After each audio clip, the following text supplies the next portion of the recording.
I'm putting one on you now, and I'm giving you a curfew. I don't want you out in the middle of the night. I don't want you to have any weapons, and I'm gonna have you sign an affidavit with me today, promising me you're not gonna have any weapons. You have with us a disorderly conduct, a discharging a firearm. You have 2 felony assaults, a burglary of habitation, and now you picked up a failure to ID as a fugitive from justice.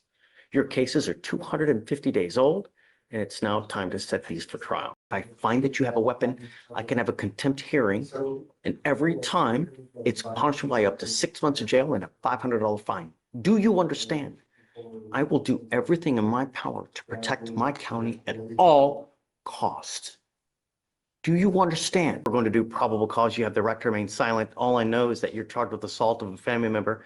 You're facing up to a year in jail and or a $4,000 fine. We will do probable cause. You have the right to remain silent. Anything you say can and will be used against you. You have the right to have an attorney present. If you cannot afford one will be appointed to you, sir.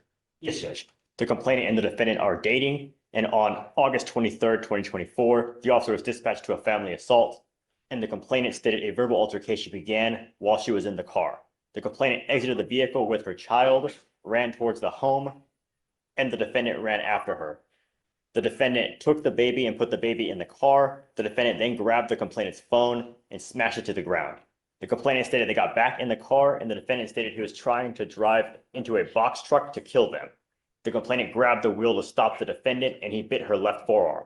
The defendant began punching her in the face with a closed fist approximately 2 to 3 times. The defendant then stopped at the gas station, dropped the complainant and the child off, and left. The officer observed the complainant had visible injuries to her left forearm, consistent with a bite mark, scratches to her face, and bruising on the left portion of her upper right arm. The last thing we want is more mayhem and bloodshed on our streets. I mean, every single day we have someone dying on our streets because of no self-control. They're alleging that there's a prior assault with the same complaining witness.